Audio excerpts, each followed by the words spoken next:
Hey everyone, Catch 'em All Collectibles here. Today's video is gonna probably be a long one. I have a nice Catch 'em All Collectibles themed PowerPoint presentation for you. Going back to that style video. I've teased it and I've talked about it for quite a while now, a few weeks at least, in different live streams and videos. So let's just get right into it.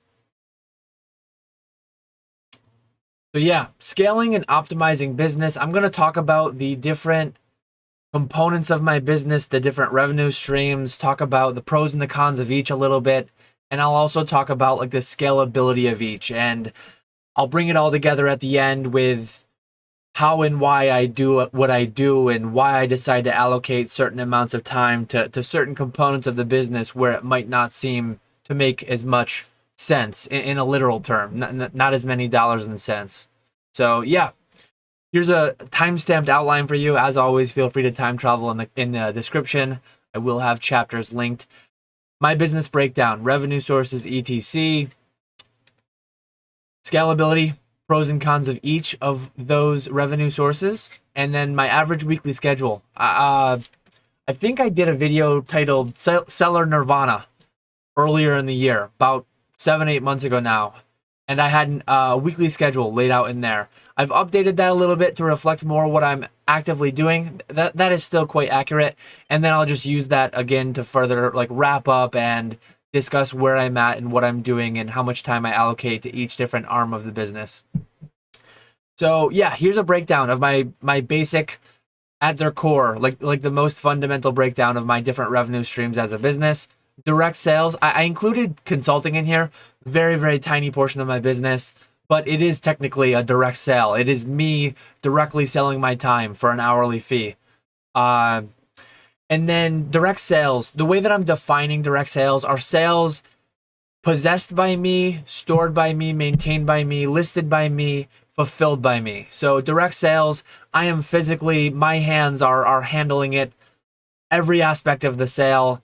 And yeah, that's my direct labor going into fulfilling those sales. Two parts of that, two subcategories of direct sales. One is my own items, and then two is consignments. Indirect sales, I guess there's a little bit of added complexity there because technically direct sales of some of my consignments are actually slightly indirect sales through the eBay vault, but I'll get into that later. Indirect sales are more me selling through consignment services. We'll break that down on the slide, what consignment services I use, what other ways I'm able to semi-passively is a bad word for it, but semi-passively, more passively, less actively selling items of my own that I own. And then social media and affiliate revenue. So those are like the core key revenue streams, and yeah, we'll get into each in their own slide. So direct sales. I gave each one of these revenue streams kind of a scalability score. 1 out of 10 for direct sales. Direct sales are the least scalable of all, and I will get into why that is later in this slide. Starting down from the top, we have direct sales on the platforms on which I make them. eBay, I sell primarily graded sealed raw product, 95% of it's graded.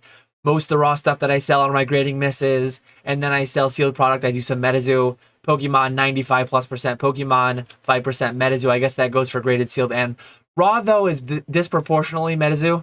I had a video on Saturday for anyone interested in checking that out.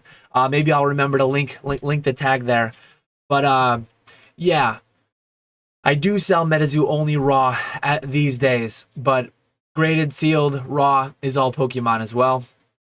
TCG player, that's primarily MetaZoo. Very small aspect of my business. Little bit of Pokemon mix it on there, but not much. My website, I do, just last week, I did a monthly box break. I did Obsidian Flame. I pretty much just main set English releases for MetaZoo and Pokemon. I will do a live break stream, and it works out to be like once a month, once every other month. Conventions, 2, 3, 4 times a year. The biggest things, the biggest reasons, and I guess one thing that I should cover too, very approximately, what percent of my revenue is direct sales of my own inventory? 90+% as of this point. 90+% of my revenue as a business, both, I guess, gross sales and net sales, very high. I guess My net profit would be 90+%, 80 to 90+% of it would be through direct sales, profit from direct sales. My total gross would actually be a lower percentage of that, and I'll get into it more when I talk about the consignment business in particular. The consignment business, some of my largest sales are actually done through consignment, where it's a large gross, but my net is not 85% due to eBay fees and shipping. It's actually only a few percent because I'm paying to the consignor 95% through the eBay vault. I'm paying to the consignor 80% on average through the normal consignment service on my eBay. But yeah, those are the major direct sales components that go into what I do in my business. And why that gets a 1 out of 10 scalability score is many bottlenecks to that. I'm one human being. Even if I had 100 human beings, it is directly proportional to, like, what I get out of it is directly proportional to what I put into it. Sourcing, cash flow, storage, and fulfillment, basically all labor as well. Fulfillment and sourcing are just different ways to say labor. They're the two major sides of labor to that. Listing as well. They're all direct bottlenecks. Scaling sales, scaling revenue from sales, scaling net profit from sales is directly limited by the amount of money that I have. It is directly limited by the amount of time I can source and list and pack and ship. So it is by far the most capital and time intensive, and the best way to scale it, to be honest, and a large portion of why I decided to add consignments. The best way to scale your direct sales is, I mean, you can double the amount of time that you opt to work. Like, say you make $2 per widget that you sell, $2 per card that you sell. If you want to double your salary, sell twice as many cards. The better way, the lower hanging fruit way, the more efficient way to double your profit, double your average sale price, double your ASP. That is something that I've been very big on this year, trying to shift my focus more towards high average sale price items, higher liquidity as well. Scale it through higher sell-through and higher average sales price. Higher sell-through will still be limited by you have to actually pack and fulfill those. But one way that my higher sell-through, my higher liquidity items are able to scale my net profit without as much direct labor, I can sell one card 100 times. One listing, one bit of labor on the list side, stock photo, sell 100 of them, sell 1,000 of them. I'm trying to get more and more into those kind of listings, that kind of inventory, which is something that I've discussed many times in my other videos on this channel. So yeah, direct sales, huge portion of my business, huge portion of my net. It's never going away. Consignments is kind of looping in. Instead of having the high risk, high reward of direct sales of my own items that have my own capital tied up, my own cash flow tied up, consignments are a way to increase your average sale price and just make a guaranteed margin on an item without any risk in the item. I mean, you have some amount of risks. eBay authenticity guarantee takes away a lot of those. You still have a risk of not being able to get it to the authenticator, loss or damage, theft, flood, fire, whatever. Like insurance, I have everything insured. My whole consignment process is insured for those reasons. And then consulting, I did leave a small thing. I do offer consultations. There's been weeks where I've done 5 of them in 1 week. There's been 3-month spans where I've not done a single one. I'm currently at that right now. I've not done a consult in quite a while, but I do have a couple being scheduled fairly soon. So feel free to reach out. I charge $100 for an hour, $50 for half an hour. If anyone is interested, I do public free Q&As on YouTube all the time, every week. Catch me there if you want it free. If you want a little bit more personalized, office hours every week, 1 hour in Discord, $10 a month. You get me 4 times a month. I mean, the occasional week you actually get there.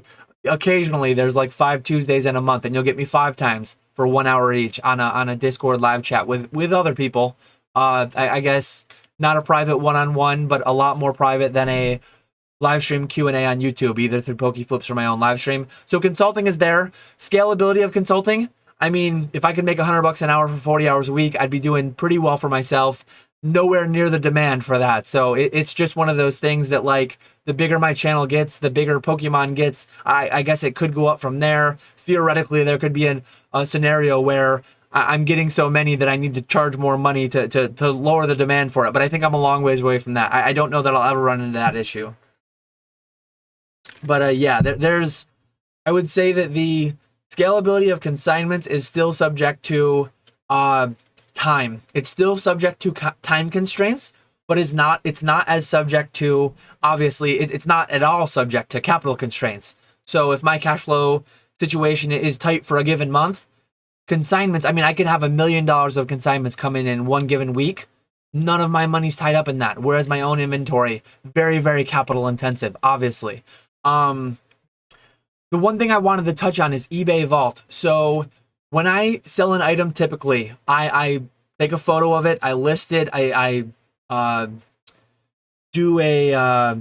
at low list last sold, and I come up with, I do a little bit of market research to determine what buy it now price I will list it for, and then I list it. So you front load the work, and then you wait for the sale to come to you later.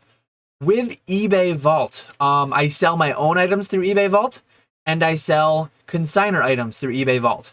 The same listing effort is actually required on the front end. So it's front loaded work.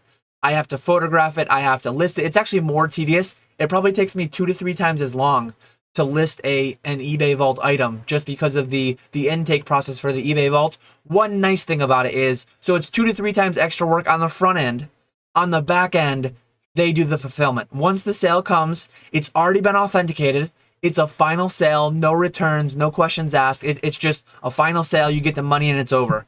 So eBay Vault is nice in that it removes the fulfillment bottleneck, but it actually front loads even more some of the work to get it listed, because you have to do the submission, the intake form, and all that, and then you have to actually manually do the listing once the item's been landed into the eBay Vault. So yeah, that's just a little bit of a further commentary on, and feel free to reach out if you're interested in eBay consignments. Let me flash that on the screen real quick, covering myself up there. Consignments are there if anyone's interested. I guess this video is sponsored by me and my consignment. So there's direct sales, major component of my business. Indirect sales. This is one that I gave it a 5 out of 10 scalability score. The main reason for that, I guess I'll start towards the middle of the slide to the bottom of the slide. Sourcing and cash flow are still the bottlenecks. Sourcing and cash flow are 2 of the big bottlenecks for direct sales, but the 2 bottlenecks that you remove when you go with indirect sales, essentially using consignment services, you no longer have to store it and you no longer have to fulfill it. So much more passive and much more scalable, because you're only doing half of it. That's why I gave 1 out of 10 score for 1 out of 10, like 1 being bad, 1 being very, very non-scalable. 5 out of 10 for indirect sales, because you're only doing half of the equation. If you hate selling and you love sourcing, I mean, there's a lot of good opportunities for you out there. Troll and Toad Evo, rest in peace. That's going to be leaving me. I can only submit for 2 more weeks. I can only submit through the end of August. September 1st, I believe it is. No more submissions to Troll and Toad. By February 1st, I have to take all my items back. So that's going away. ComC though, check out my cards. That's a thing that exists. For anyone who's unfamiliar, it's Troll and Toad Evo-esque, only it's any kind of raw card, any kind of graded card, way more expensive than Troll and Toad Evo. Kind of a bummer, but it's still nice. eBay consignment, I put the old Dan quote, it's just math. One question that people might immediately jump to: why would Dan take consignments from other people and then consign his own inventory? So why would Dan get paid by people to sell their items and then pay other people to sell his items? The answer? It's just math. So going back to my last slide, scaling with average sales price. It takes the same amount of time to fulfill a $10 slab as it takes to fulfill a $10,000 slab. The only thing is, profit is proportional to, if it's my own inventory, profit is proportional to what I paid and how much margin, like what the play was exactly. If it's a consignment though, profit is directly proportional to the sale price. So one reason that I'm able to and willing to take consignments and sell on behalf of other people is I'm making a flat percent, not having my capital tied up on high value tier items. I do not take $10 slabs, $20 slabs. I take $250 plus for the eBay vault. And it's just a much more attractive thing. It's just math. I will sell my onesie, twosie, niche, random items that are like sub $100. I'll just sell them through someone else. I did the math a little bit, and maybe in a separate video I can break that math down further. I'm doing a little bit of an experiment as we speak. As I'm recording this video, my auctions have not yet ended on my own eBay. I have consignments out with James. I have consignments out with Probstein, Rusty, DC Sports. I'll do some kind of a recap. It might be a few weeks down the line because it might take me a few weeks of relisting all the items that weren't paid for. Same thing goes for all my consigners that are doing those things. I'll do some kind of a recap though. So expect a follow up there on what kinds of items I will outsource to other consignment services and why it makes sense to do it. Because if you do the math on the fees that you pay, it's just math and it just works. If I can pay someone else $30-40 an hour to sell my cards that I don't want to list myself, I don't have the time to list myself, it allows me to scale, continue to do things where I make a higher hourly rate. At the end of the day, well, you need to know what you're maximizing for. You need to know what your goals are. Money's not the only thing in life. Enjoyment and happiness. If you absolutely hate selling and it's worth it to you to pay someone $100 an hour to sell your cards, and you can source well enough that it justifies the expenditure that you're paying on the sales side, go for it. I mean, everyone's limited by time, everyone's limited by capital.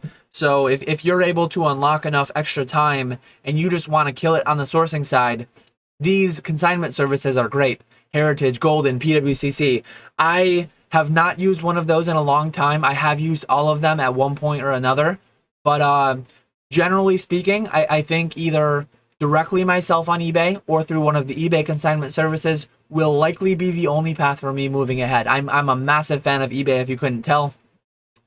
Continuing on here, the biggest things that you're doing with indirect sales and why it's significantly more scalable than direct sales is because you're offloading the labor of fulfillment.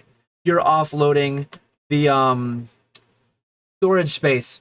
Some people, depending on where you live, I mean, I live out in the woods and I actually have a fair bit of room and a fair bit of area that I can store items, warehouse some items. Some people live in an apartment, some people live in the city in a very small house and just don't have attics and basements and garages and whatever it may be, spare bedrooms, spare rooms to do this in an office.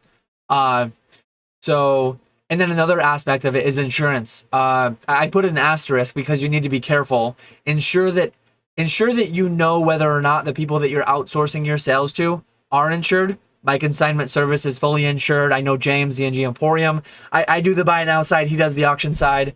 We're both insured through the same company. Inbound, outbound, on the way to grading, on the way back from grading. All aspects, all components of our business are insured. So yeah, big important thing. Like I'm not saying don't use anyone that's uninsured. Just if someone is uninsured, make sure you're aware of that and take that into your risk calculations and considerations. So yeah, there's my discussions on indirect sales. Scalability, 5 out of 10 because you still have to get the inventory. Getting the inventory is half the battle, if not slightly more even. So yeah, 5 out of 10 score for the scalability of that. And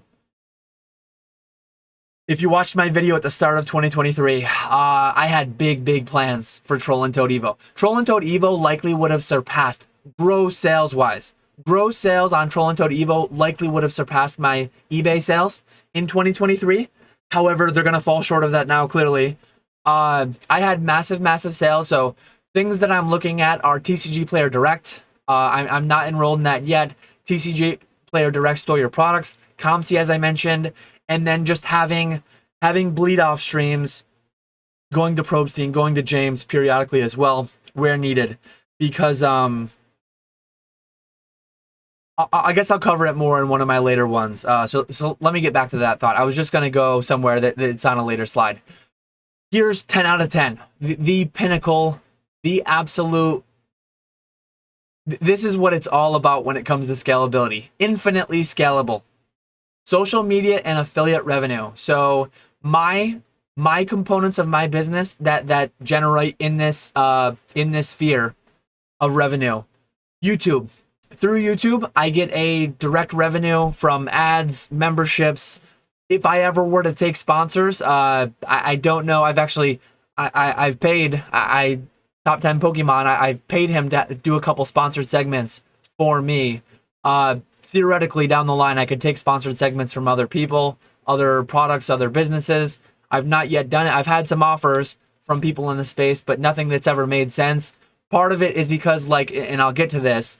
I don't know how I just rolled backwards so far. But part of it is that my channel is so small relative to the size of my eBay. And one thing I forgot to add on indirect sales. My gross indirect sales would have surpassed my direct sales on eBay through Troll and Toad Evo alone, had Troll and Toad Evo not been functionally terminated moving ahead. If I had to estimate for like 2024 and beyond, once Troll and Toad is out of the equation, just ComC, just consignments to other people, maybe 10% of my gross and net will be done through indirect sales. Pretty small amount. It's just going to mostly be like the misses. It's going to be the onesie, twosie, niche, less liquid, less,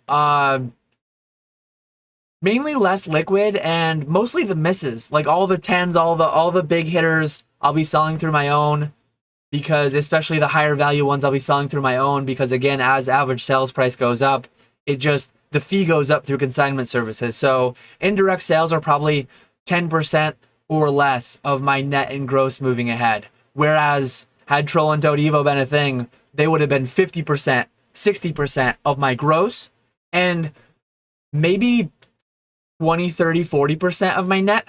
It's much harder to say, and part of the reason that part of the thing about indirect sales, if you're sourcing well enough, you are able to accept a lower margin because you're not doing the work to fulfill it. You're only doing half the job, so maybe you're willing to take half of the margin or less. I mean, theoretically, if you had the right setup, man, I had big plans for Troll and Toad Evo moving ahead. I've got to look into other services, and who knows, maybe that will be revived down the line at some point.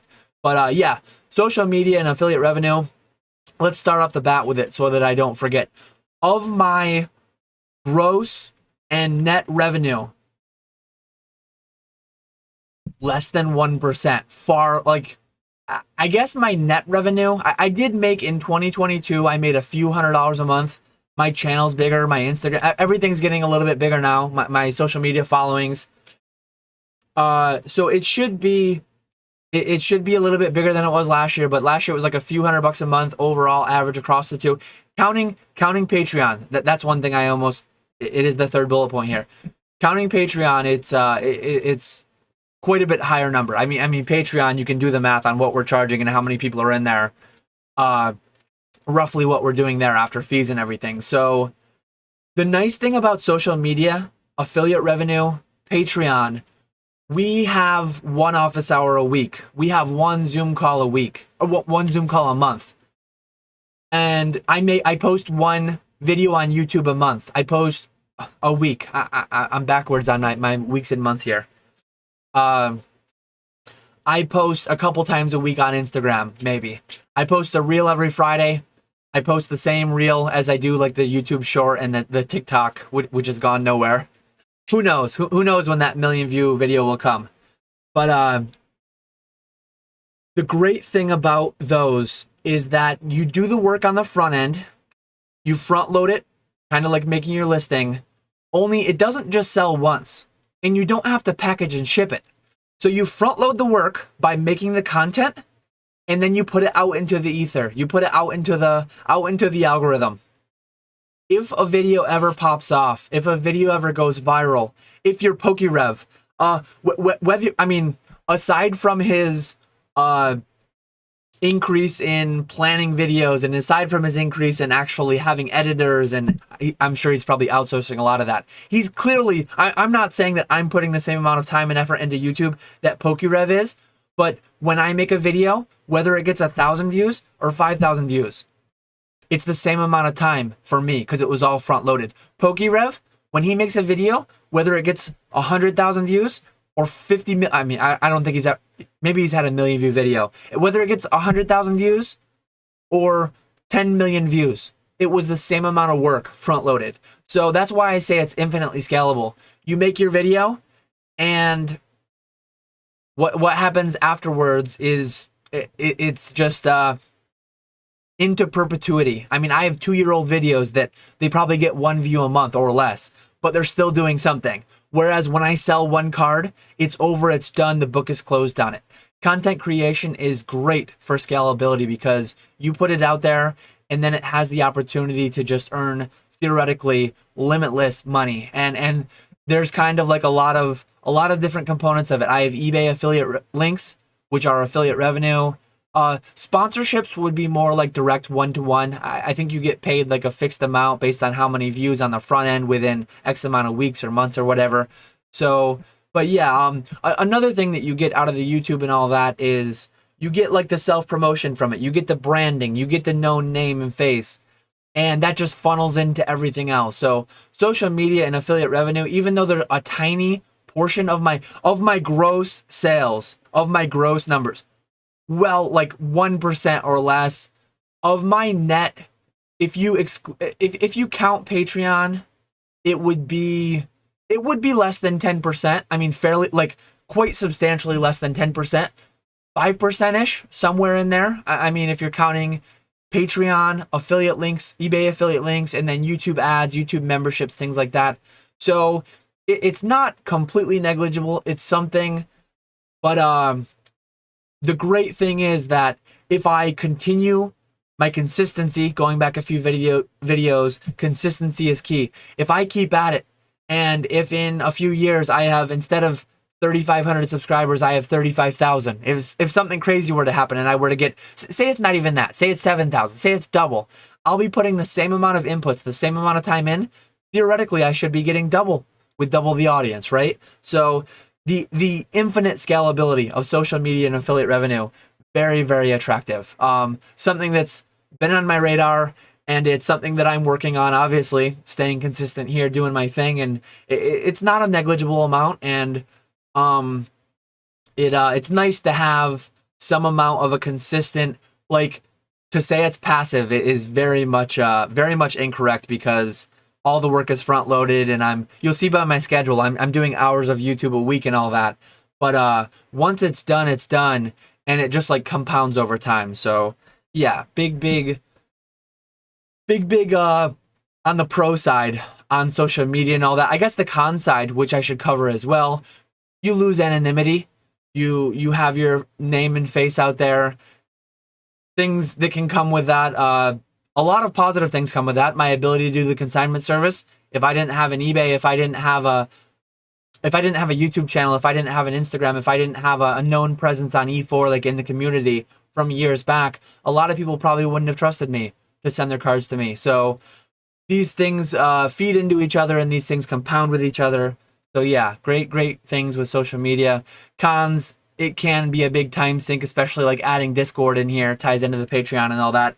Can be a big time sink. It can be infinitely scalable, but it can also be an infinite time waster too. So you got to watch out for that side of it. The elephant in the room. Dan's talking about scalability, and he's not talking about hiring employees. That's like the most natural way that businesses scale. Dan's talking about having 40, 50 hours a week. Hire somebody. There, you double your capacity. Talking about bottlenecks of listing, bottlenecks of fulfilling. Hire an employee, and then you've doubled that. Hire another one, now you've tripled that. This is me addressing the elephant in the room. I can't say I never will. I cannot say I never will. Technically, I mean, my wife is the vice president of this corporation, so technically, I do have some familial employees. When major sets come out for MetaZoo, I'm mass ripping the kids once they're old enough to know what they're doing and sorting cards and things of that nature. It will be a family business. There will be family employees, but I really don't want to manage people. I I've never actually been like I was a chemical engineer, which is known. Before being a chemical engineer, like my first real job out of school, I worked for my dad. I worked for my dad on the side. I mowed some lawns for family members, uh, tying into many memes all at once right here. So I never had like a managing role, but I just know I wouldn't really like it. I don't want to be a manager. Next thing you can say is, well, hire enough people that you need to hire a manager to hire everyone else, and then you've outsourced it. I don't want to be a manager nor hire one. I do not want to have enough people that are working for me that I need to hire a manager. The main reasons, and this goes to the other meme. I mean, someone's yelling out bingo now because you've definitely filled your bingo scorecard for a Catch 'em All Collectibles video. The parable of the Mexican fisherman. I do not want to buy more boats to catch more fish. I do not want to franchise my fishing operation. I want to scale and optimize what I'm doing as a one-man operation, refine it. I have more than enough. I have more than enough and I'm happy. My freedom decreases and my responsibility increases. My overhead increases. I'm in the when I left my job to do this full time, I'm taking my foot off the gas. I used to do my main job 40 to 50 hours a week, and I used to do Pokemon on top for 20 to 30 hours a week alongside it. Now I'm doing this 40 to 60 hours a week, depending on the week. Some weeks, though, to be fair, some weeks, the week I went to Legoland with my family, that was a 30-hour week maybe. That was a 35-hour week. There might be some weeks that I do a 20-hour week. I want the freedom to be able to go to the zoo midday when I want to. I mean, with a good enough employee, with someone who was a real go-getter and knew what they were doing, they could take over many components of the business, but they can't take over all of them. And I just, I don't want to lose the freedom. I do not want to lose the freedom of being my own boss, setting my own hours, and having someone I'm so directly responsible for.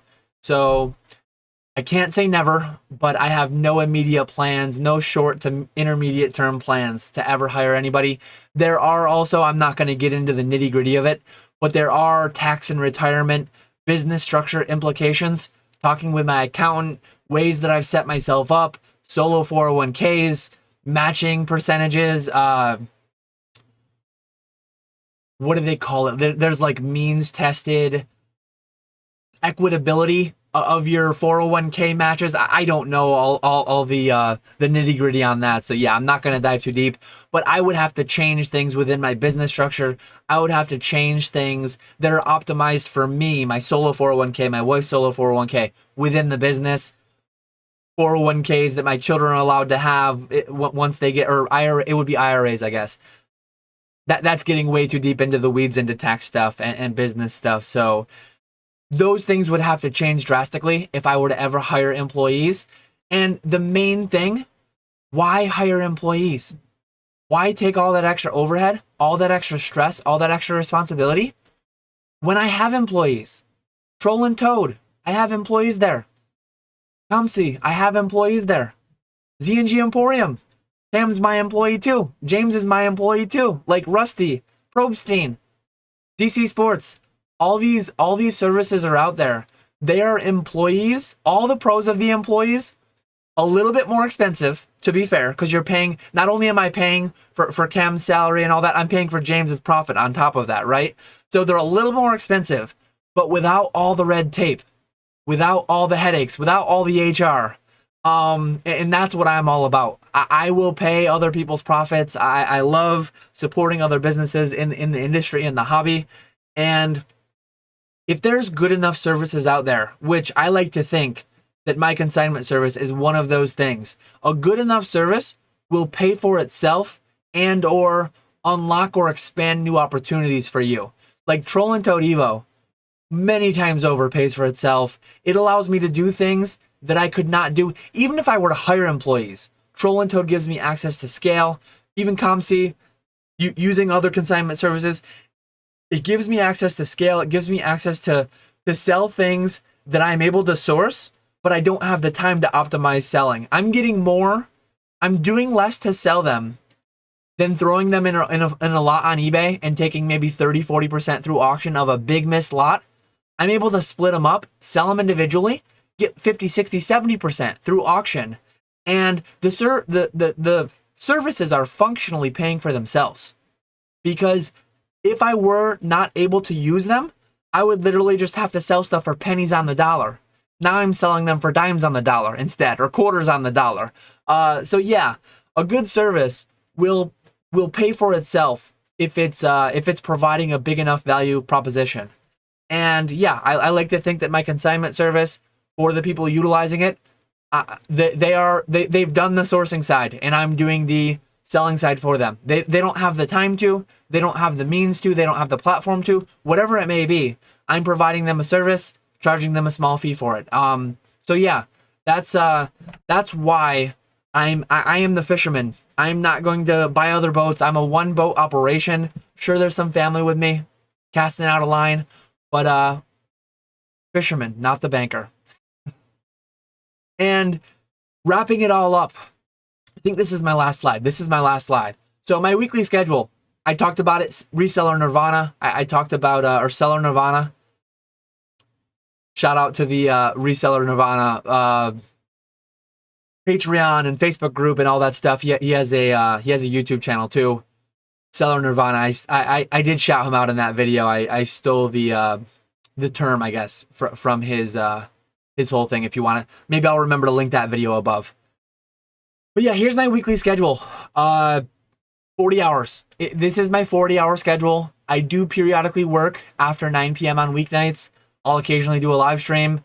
I'll occasionally film my videos during that time. I'll do random sorting, sourcing, whatever it may be. But this is my core schedule. It's not concrete. Obviously, if I go to the zoo randomly one of these days, if I go to Legoland, things get moved around. The red, though, the red is like this has to happen. So there's a lot of red. There's quite a bit of red, to be fair. The first hour of every day, 8 a.m. to 9 a.m., this summer I've been slacking on that. So you see a lot of white blocks around here. A lot of my messages and administration gets pushed to where it's actually more like 9 to 10 and 10 to 11. There's many days where I wake up 9:30. I'm in the office by 10, and I'm doing my messages and admin from 10 to 11, and then packing from shipping 11 to 12, and then I run to the post office and do lunch. But yeah, theoretically, and once the school year starts again, barring me not having a sitter and then shifting this whole schedule to be like in the evenings instead. I talked about that recently in some live stream, but there's a potential that for this school year, I will be a stay-at-home dad essentially with my daughter during the days, and then in the evenings, I will be doing all this work. So it'll be the same thing functionally. It'll just be changing 8 to 9 a.m. to 4 to 5 p.m. and then moving everything else on down. But anyways, back to it. A lot of rambling. 8 to 9 a.m., I put messages and administration. There are random emails I need to do with my accountant.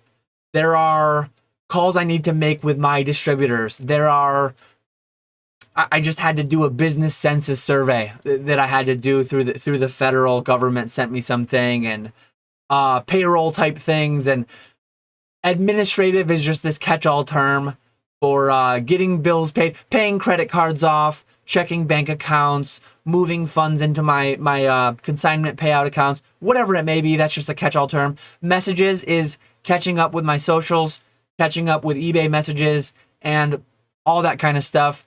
You can see that for Monday, I have a 2-hour window for messages and administration, and I also have a 2-hour window for packing and shipping.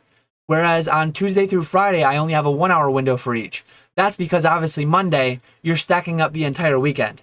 Tuesday, you're only doing 24 hours worth of stuff. Monday, you're technically doing 72 hours worth of stuff. Everything that happened from when you did it Friday morning until Monday morning. So that's why Monday mornings are so much busier. Typically, I ship about 20 items. And this is where it comes down to a little bit of like the whole scalability thing. I ship about 20 items a day on average. My Monday is closer to 60. Makes sense because it's the weekends are a little bit busier, people purchasing stuff, whatever it may be, 50 to 60. So if you do the math on that, if you do the math on 60 shipments, say, about 2 minutes, I round everything up to be safe. Like all these are very safe, high rounded things. 2 minutes per item to fulfill an order. Like basically that's counting me going to my computer, printing out the labels, printing out the pick list, picking every item, getting the supplies, packing them all up, shipping them, and then printing the scam form and all that. And then 12 to 1 every day, post office run and lunch. And I used to have my listings spread out across the days. What I used to do is I used to do my 10 a day pretty much every day. One thing that I've shifted towards in the past few months, I like having one listing day. And when this says 100 listings, that's not 100 listings per hour. That's 100 listings across these 3 hours. And again, that's including photographing. So I still do photograph. I'm contemplating whether I should start scanning. As of today, I'm still photographing. So showing you that I'm giving some leeway. I photograph about 2 slabs front and back per minute. So I can do 120 per hour. So if you give the first hour from 1 to 2, I can photograph 120. Let's call it 100 though to be safe. Same thing with listing. I can list things, buy it now. I can research the price. I can generate the listing. I can sell similar. About a minute a listing. The way that I do it is I group all the 10s at the front. I group all the same sets at the front. Because obviously if you're listing 100 Skyridge reverses that are all PSA 9, it's significantly quicker than listing onesie twosies, pull-on phantoms, Delta Species, Jungle First Edition. It's much, much slower to list that way. So that's a big pro for having higher liquidity, multi-stock items as well, that you're selling stock photo, 1 photo instead of 2. Anyways, back to that. If you figure 1 minute per listing, I can do 120 in 120 minutes, so 2 hours. So once a week on Monday, I do my 10 a day for Monday. I schedule out 10 a day for every day, Tuesday through Sunday. And I therefore have done 70. I actually, especially with consignments considered, if they're my own items, I will schedule them out up to a week or more. If they're consigners items, sometimes I'll get a batch of 50 and I'll say like, hey, I'm going to do 25 today, 25 tomorrow. I will occasionally use consigner items to like get me an additional day, but I won't take 50 consigner items and spread them out amongst 5 days because I want to get those on as quickly as possible. I push my own items back to get consigner items up quicker. So yeah, primarily those are front loaded to Monday. Mondays they go by quickly. They go by quickly because they're the busiest day. Not a huge fan of Mondays. It is what it is. I feel better though about just front loading it all, getting the listings done for the week, just in case things pop up throughout the week too. Sometimes I'm a week and a half scheduled right now. As of today, while I record, I'm recording on the 12th. You'll see this I'm recording this Friday. I usually record these Sunday. You'll see this the 15th. I think I'm already scheduled through like the 20th or 21st. So I'm scheduled over a week as of today.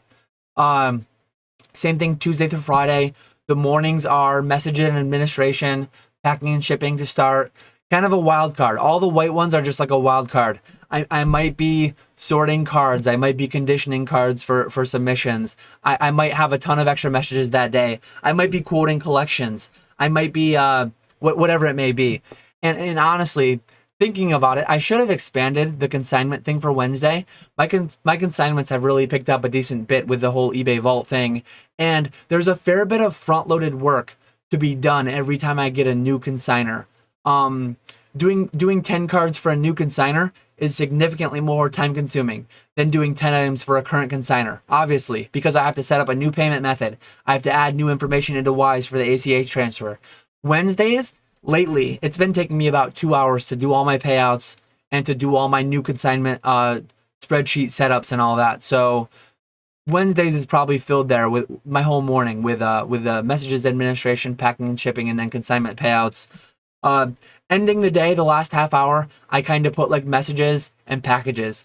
I usually take stuff home from lunch. Sometimes I have like an incoming, I have a desk over there that is like an incoming desk. By the end of the day, I always like to have that cleared off. So I have bins to my side here. At some point, I'll have to do like an office tour of how I lay things out. But my incoming over there is where things sit when they come back from the post office. By the end of the day, generally speaking, I like to have that clean. My last half hour of my day, quickly see if there's any new messages that I need to attend to. And then also like empty out all my packages.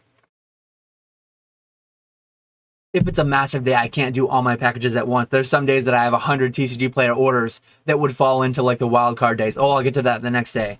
But yeah, I like to unbox everything. I have bins over here of items to photo, items to list. If it's something like, say I have a PSA 9 Celebrations Charizard come in, I like to immediately go to my eBay page. I like to re-up my quantity by the quantity that just came in from PSA, and I immediately put them in the storage, in the vault, where all my other eBay inventory resides. So I used to be really, really bad. I've been a lot better the past couple months about keeping my incoming and having everything just like go to its home before the end of the day. Tuesday, generally speaking, as of today, as of this quarter, my office hour for Patreon is Tuesdays from 1 to 2. Generally speaking, it's an afternoon time during the day. Sometimes I've done it during the morning, but yeah, 1 hour a week I'll have designated to my Patreon office hour. Our once monthly lives, those are always on Sundays, almost always on Sundays. So that's like a 3 hour time slot, 2 to 3 hour time slot. That's once a month on Sundays. Card sorting, Tuesdays. I mean, I threw something in there. It's not always going to be card sorting, but yeah, all those cards that I bought on TCG Player, conditioning them, sorting them. These are ones that need to go to Troll and Toad. These are ones that need to go to COMC. These are ones that need to go to PSA, BGS, CGC. And then on Wednesday, you can see. Wednesday is my submission day. I've not been perfect about it, but every week, different quantities, but every week I'm intending to send to every grading company. BGS is probably the one that is going to be the least consistent. Maybe BGS will only turn out to be like once a month. But I have applications for all three grading companies. I utilize all of them, and I think there's opportunities with all of them. So maybe it's 100 a week to PSA. Maybe it's 50 a week to CGC. Maybe it's 20 a week, 10, 20 a week to BGS. So maybe those will pile up and it'll be once a month to BGS. But that's generally what I do on Wednesdays. Thursdays, Pokeflips every other. And then I tied in my YouTube lives are technically once a week. In the fall, next school year, they might actually only be once every other week. I'm contemplating switching my lives from an hour and a half every week to like 2 to 3 hours maybe. So alternating weeks, filling in the slot like between Pokeflips. I think I might be forced to do that if I don't have a babysitter for next school year. I might do that anyways though. I kind of like the sound of it better. So I might just be, by default, I might be live for Pokeflips every other week, 1:15 p.m. to 4 p.m. And then maybe it'll be in between Pokeflips. It'll be me. That same 1:15 to 4 or something. I'll see how it goes, playing it by ear, gonna see. Things are always in flux a little bit. And then Fridays, I do a YouTube short every Friday. No, it does not usually take an hour. There are some that I've done that have taken close to an hour. Usually it's about 10 minutes. Throw a card on the turntable, find some music for it. I do my Monday YouTube video. Usually I'm doing that like on the weekend actually, but I just threw that in there. Theoretically, I could do that. And I put Evo and COMC once a week. I mean, Evo's going to go away, but like whether it's COMC, whether it's Probstein, ZNG Emporium, TCA Gaming, DC Sports 87, I want to be like bleeding inventory out weekly. As it comes in, I want it to go out. I've been bad. And again, like BGS, it might be a tiny bit one certain week, but I'll have a bin. I'll have a Probstein bin. I'll have a ZNG Emporium, whatever it may be. I'll have a bin for it. And once it fills up, I'll get that out on a more regular basis. Maybe not weekly. And then the other component of that, they're not completely passive. COMC, Evo, obviously auctions are passive. You send them, they auction 99 cents when they go. But Evo, COMC, things of that nature, those are buy it now consignments. I need to manually price those. I need to manually, once I send a submission, once it gets populated in, whether it's days, weeks, months later, you need to actually set the prices yourself. So that's something that I do like once weekly. I'll go in and I'll adjust all my Evo pricing. I'll make sure everything's up with the market. If something has sold out, I'll re-up the quantity. And yeah, a couple last considerations that I wanted to talk about here. This is going to be a classic Dan presentation, almost an hour-long video. One thing that jumps out, or maybe no one noticed it, maybe no one thought about it, maybe no one cares. I mentioned YouTube, I mentioned like social media being a tiny fraction of my like total gross, even of my total net. Maybe it's 5% if I'm lucky. Maybe it's 5%, 3 to 5% of my net profit at the end of the year. Like Patreon, with all my affiliate links, with all my socials. if you do the math on it, I mean, one thing I touched on it lightly. My Patreon monthly presentations, I only present every third month. So that's once every 12 weeks. I probably put 6 to 12 hours in my presentation. If you extend that down into like a per week basis, my Patreon monthly is probably like an hour a week basis, because we have it every month. Even if I'm not presenting, I'm there. So that's half an hour per week extended across the month, because it's 2 hours. Lot of mental math going on. And then the 1 week every third month that I present, it's several hours more. So say with the office hour and with the monthly Zoom, say Patreon's 2 hours a week, and then adding in the Discord, and that's mostly by choice. That's me just that's me offering my extra time to be wasted in the Patreon Discord. Say it's 2 hours a week, maybe 3 hours is more reasonable. YouTube is 5 hours a week. That's 8 hours a week. That's 8 hours a week between YouTube and Patreon. That's just my socials are 8 hours a week. That's 20% of my work week. That's 20% of what is on screen, and it's only 5% of my net revenue. Why do I do that, and how do I justify that? The main reason, as I said, 10 out of 10 scalability. Theoretically, it might, hopefully, the thought is that a few years from now, 2, 3, 5 years from now, I might have twice the audience, 3 times, 5 times the audience, and it would be the same amount of work. It'll be the same 8 hours a week. Theoretically, I mean, if things were to go crazy, if I were to turn into a PokeRev situation, which I don't think I'm at risk of doing, but my 8 hours a week could theoretically turn into 80% of my business. Things could get really silly if I were to just blow up, and it's not going to happen, don't worry. But theoretically it could. And another thing is, some of the best hourly rates that I make are when I'm doing like very, very high-end consignments, very, very small, like limited times that I'm able to do it, because I only get like so many $10,000 cards in. But the only reason that is existing is because of the socials, because of my connections, because of all that goes on. So directly, the compensation from that 20% of my schedule is not amazing. Indirectly, though, the benefits are massive, and the future potential is massive as well. So that's how I justify 20% of my 40-hour work week going to socials, going to such a small component. Another huge part, I really, really enjoy it. I'm not only optimizing money, I'm optimizing happiness and enjoyment. My foot is off the gas. I have enough. I have more than enough. So I can justify spending 20% of my time on things that bring me joy, even if they don't bring me as much money. So yeah, I wanted to bring that consideration in there because I think it's really important. And the other thing, obviously, this is based on a 40-hour week. I do work a couple hours a night, at least a few nights a week. So I might realistically, on average, be working 50 to 55-hour weeks. So if you take that same 8 hours a week on a 55-hour week, it's more like 15% or so. Still, that's a pretty big discrepancy when it's 15% of my time and it's only 5% maybe of my of my net. So yeah, just a pretty interesting consideration there, and how I justify it, why I do it. I think that's it for the presentation. Let me get back to this screen. Let me make sure I didn't miss. I don't think I missed anything else. I think I hit all my notes. I hit every slide. We are going to finish. I'm going to go for a few more minutes, but we are going to finish in under an hour, I promise. That was a lot. Let me take a drink. Let me take a drink of my Gatorade. Somewhere where I just lost my note. There's my note. So, upcoming videos. You're watching this on Monday the 15th, potentially. I mean, or Monday the 14th, unless you're watching it late. I will be live this week. I will likely be live on Thursday.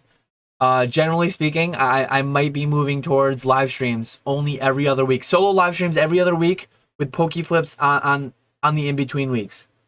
So I'm live every week, just once on my channel, once on Poke Flips. And upcoming videos. I talked about in the recent video that I did, not the apology video that was me auctioning cards. I kind of did address some of that in this video, scaling-wise. But 2 videos ago, when I talked about, what did I talk about? 2 videos ago when I talked about the 401k match and all that, I kind of teased the video about my budget, my household budget. I'm working on it. I had not kept up on that in over. I thought I was only months behind. I'm over a year behind, so I'm catching up on that in the background. That will be coming late August, maybe early September. I will do that video. Another video I'm gonna do, two different videos I'm gonna do. How do you make 100K a year?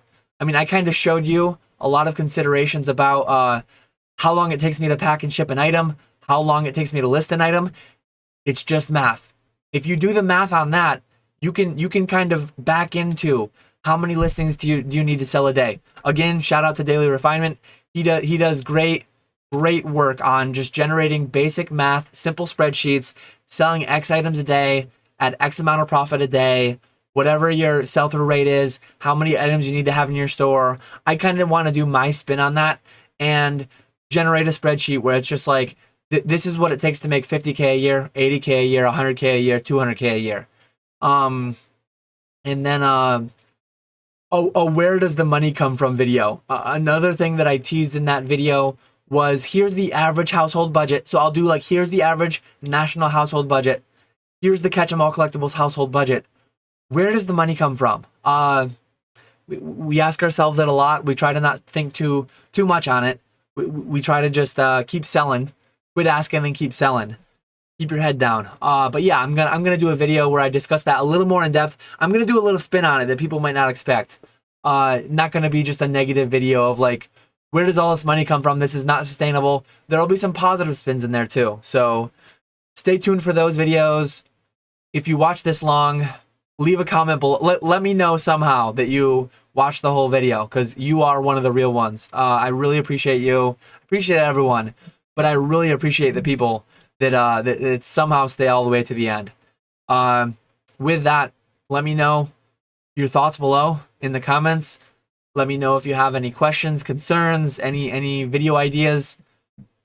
That is plenty for today. I appreciate everyone watching. I will catch you all later.